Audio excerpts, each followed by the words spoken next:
people are saying, say, looking at the caliber of a party like NPP in Ghana's politics, na Shishewe na Odia but said you can be brave even within NPP. At any moment, Giacomo complaining about this. You know, do you agree? Say NPP, you are politicizing Ghana politics. What do you call monetizing Ghana politics? That's why I said, we are not being fair or discriminating against Sabi, be a Unisika, they be a wife or I think a bit or disqualify. That is not how things should be.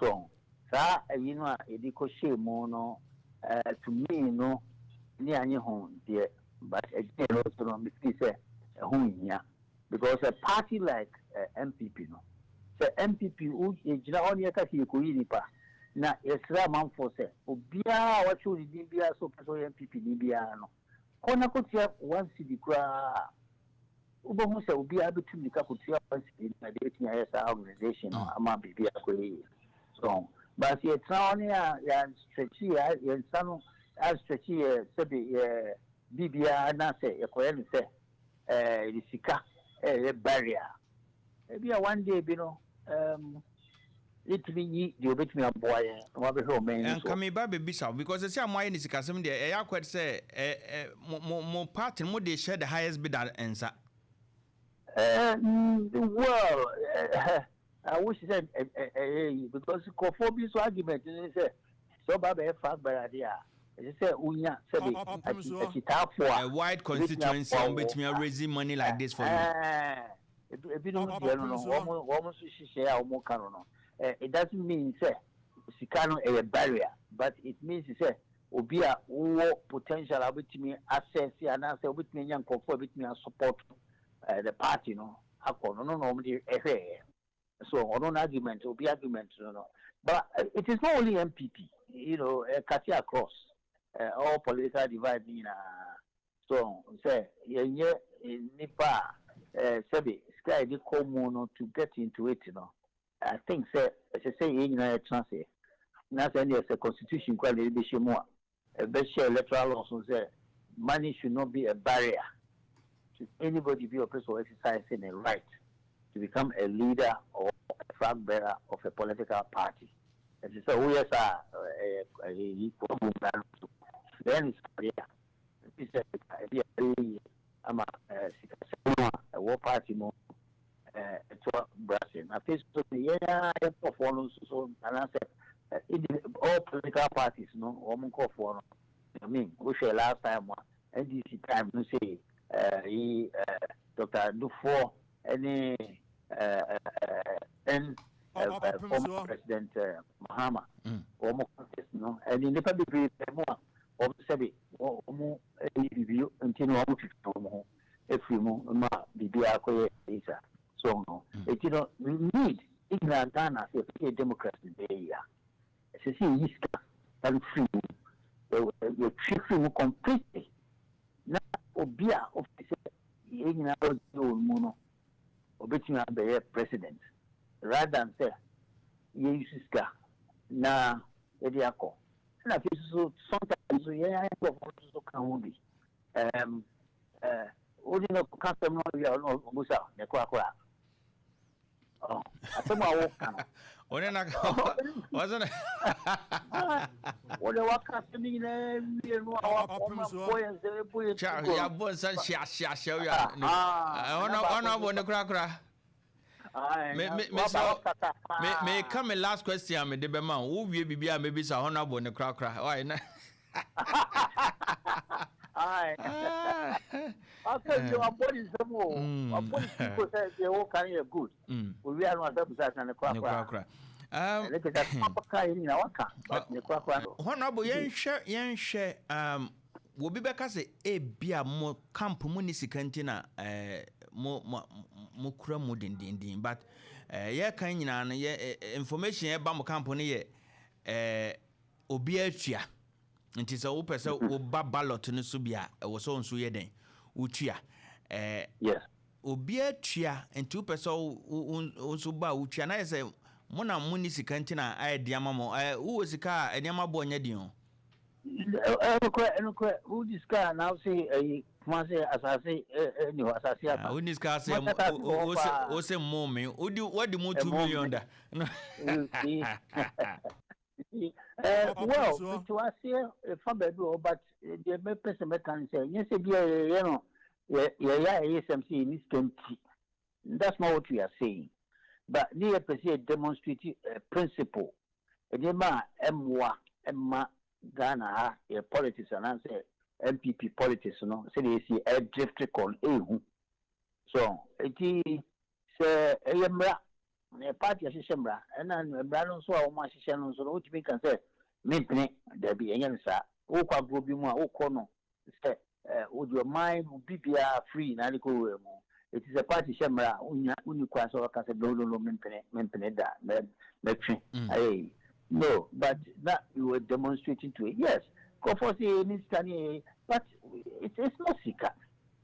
And they're winning elections because a party very much in 1992. A Dubois become no say now we need Dama. Each any Scabin and all between the Ababe NPP flag bearer.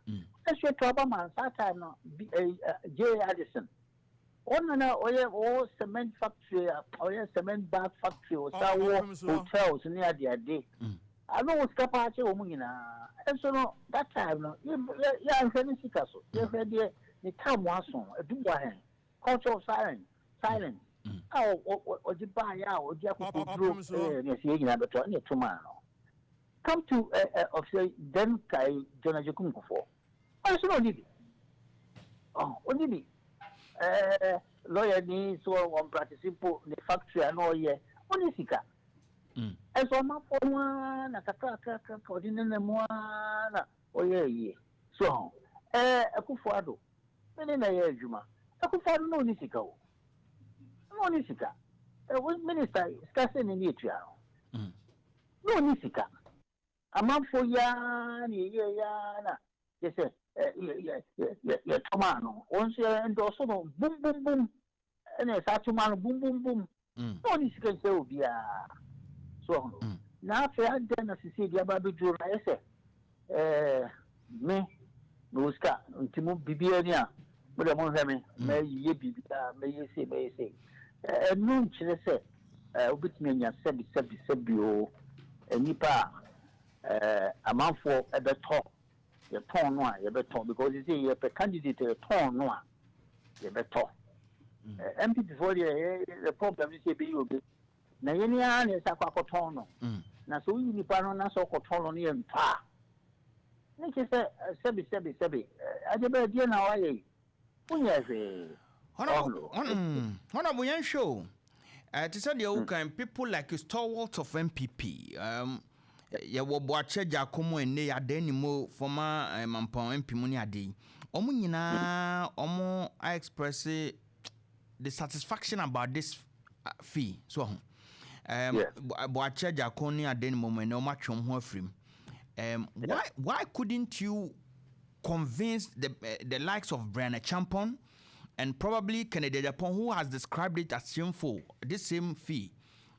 Na mu nyina mantimi amba benkro say your party no the foundation is not built on make us a monocracy. Inti ade mantimi convince more on that. Na ya bet say more accepting say ya more cement you ana. What couldn't you convince? Me no you see competition yeah na sometimes no ye Ghana ha no dey bia meka say ye Ghana politics no what do you say politics be to am for me boa no crap good would you how the way am for almost politics kata bro and no na senka kosibo ni oba ye no otimi deepin ye no the ya democracy may be who's pure and clean. The Ohima Kui or here, no, the culture, Penny4, G2, no, the Chama for G2. So, local side, yeah. What my contest in no, almost in the Asamo. There be Omina Bayasum for. Oh, you know, about who ever so long, you have a friend, and I'm cooking himself, Nana, Meboa. But you know, and just then you're confused. You're confused between what a handful, you know, and what they are before so by on the buyer. And you keep thinking you're confused. Meanwhile, you're practicing Ghana could be anyhow, sorry. Or he go baby. So the way I assume no, the policy man, policy, you're not going to contain INTS. Because you see, say they're okay. Number one, they see themselves say, "Oh, we are competitors." Number two, no, they see themselves say, "Oh, I say, we are not going there to compete for the best, but we are going there to make necessary." So they would never ever come together. That's one people to say, no, Sikara, Emma, ye moving, and as Emma will be interested, no, but you know what we are going to tell the party, you know, and he said, no, you are wrong. You just share more. It is a who's nomination as a seeing fear. There's no way. You find it means I'm obeying elections, Mama Dina. But they don't see themselves say, oh, yeah, you. They see themselves say, I should win. Me. It is always difficult to get them together. Is it healthy for a party like NPP now to be talking like this? It's not healthy for our democracy, which we say near NPP. All political parties, it's not healthy. The way I see that, exclude some people. So, many people be because Sebi Odibi. Obi a Sebi teacher near or Chadia or check and answer or Chadia or Professor Appear Binkana or Chadia Banas Protocology or Chadia or Nisika saying, or Kaku Shumo Yis Casadiaba. And so that person may be the best that we can have. So, the Michelle. Everything American say, the whole country, you know, unless we come up with a rule, we come up with a law to say, in Ghanaian politics, you know, you should not charge more than this. The party members, you know, one donate to fund the political party. If anybody funds political party more than a certain amount, you must be questioned.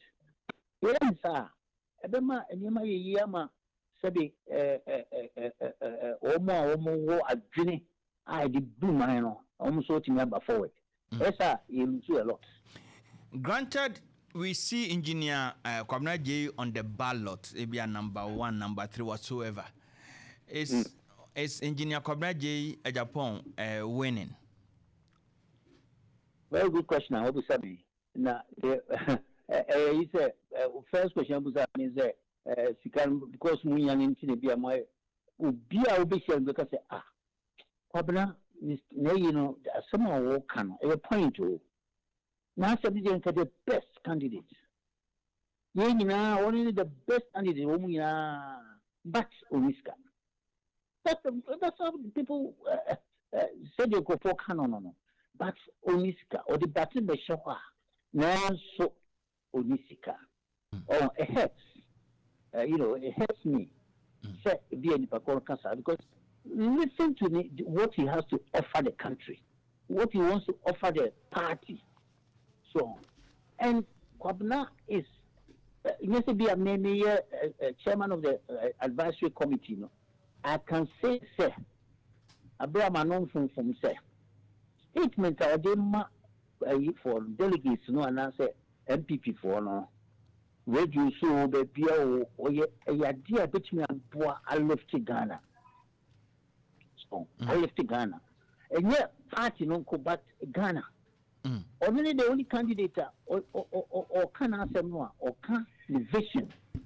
A did move Ghana. And yes, moving the party and I become the leader of the flag bearer of the NPP. So and you know Kwabena statement. It will be sad to say, it be a security. So now will be a better say, oh, but a risk. And to me, the man. So a baby,